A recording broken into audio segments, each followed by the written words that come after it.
With so many changes about going back to school, kids have some uncertainty of what is going on. Dr. Amy Siren gives us some tips to help us get through it. Dr. Siren, I'll tell you right now, you are a relief for a lot of parents who are going through anxiety about going back to school, because you kind of like have a little bit of answers for them, but you're here to guide them through this time of uncertainty. Let's talk about what you do. Okay, great. I'm a neuropsychologist, and I've had Siren Center clinics in Arizona for the last 15 years. So we help thousands of families with parenting issues with their children, kids, adolescents, and adults, with life issues and learning disabilities and more. So I think we're poised to really kind of be an expert at this time in helping parents navigate these stormy waters, because it's just been a mess. Yeah, it's amazing that we think our kids are okay by not going to school because they fight with us about going to school, but now we're finding out that they actually need school, and a lot of parents are not knowing what to do, and that's where you come in. What are some of the things that parents need to watch out for with their kids with this? Well, I think there's a lot of different layers to this, and the first layer is the decision making, right? Suddenly districts with uncertain funding issues and with uncertain start dates and uncertain platforms of what school is even going to look like this fall. There's a lot of uncertainty, and so I encourage parents to be like sailors, where we anticipate the winds are going to shift, but we don't actually move our sails until the winds shift. And so I encourage parents to trust themselves that they can make good decisions when the decisions can be made, but try not to worry too much in the meantime, because that just stresses us all out. Everybody's stress switches are a little bit higher right now because of the pandemic, and we don't need to add to that. There are ways we can be in this moment and this summer that can ease up on that, and we can just trust that we'll move our sails when we need to move them. I know some parents want to be kind of like a friend. They want to be open to their children about what's going on, and that might not be the best thing right now because, again, they're not for sure and things are changing, and when things change one day to a kid, it can really pretty much turn them into a spiral of going down a different way. So what do you recommend for parents about with that? Do they talk with the kid about what's going on, or do they kind of wait until things are settled? It depends on how old the child is.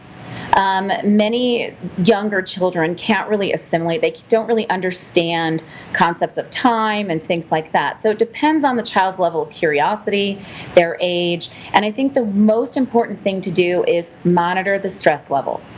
So I have a book called The Stress Switch, and it talks about how all these little details aside, if we just pay attention to how stressed out we are, if we can keep our stress levels low, then everything is better. So if the parents are stressed out, the kids are going to be stressed out.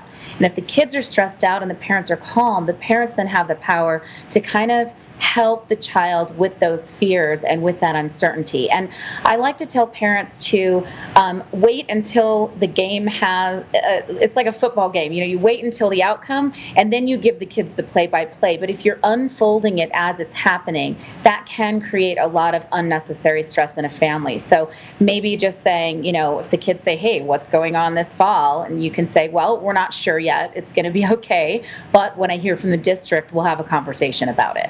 I like that. Okay, what are some coping mechanisms that you can give for us at this time? Well, I think parents don't need to worry, but they can get prepared. And so preparation for this fall, like for us, my district, for example, just announced that we are going to be online for at least the first month, and then that date may get pushed back. So I can prepare my kids for online learning for the first month. And I know from neuroscience, there are some really great tips to do that. So I want my kids to get exercise and sunlight every morning. I want to make sure that they have structured daytime schedule. And I also want to make sure that I have the ability to let them move during the day. So movement really facilitates learning. And so I'm not going to make my kids sit down all day. I'm going to kind of let them be restless, get them noise canceling wireless headphones so they can kind of move about their rooms, and just give them flexibility. And then set up structured areas for them, because I have two kids, to do the online learning. I know that's going to be at least for a month. So without worrying about it, I'm just sort of using tips from neuroscience to make sure that we're set up correctly. And then I think things will go a little more smoothly. Not smooth, mind you, but a little more smoothly. So I think also for parents, we all want to just get a little bit real and just acknowledge that this is kind of a mess.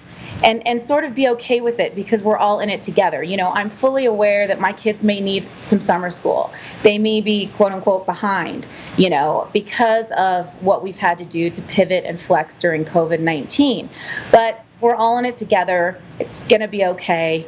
We're just going to all do our best. So maybe also being flexible with ourselves and our own limitations, knowing I'm not a teacher, I'm just a facilitator. And when I tell my kids to carry the one, they just look at me and go, Mom, you're doing it wrong. And I'm like, oh, you know, I'm sorry, I'm a neuropsychologist. I'm not a mathematician. They taught us to carry the one. I don't know what all these new methods are, you know.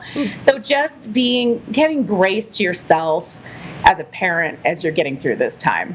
Oh, that's great advice, Doctor. Where can they find out more about you? They can go to sarencenter.com, and if they want to sign up for our newsletter, it's free. I'll have all these tips on our newsletter, sarencenter.com/news. And I'm also thinking about doing some free parenting seminars because the need is just so great right now. It is. Well, thank you, Doctor, for joining us here on the Daily Mix. Thank you.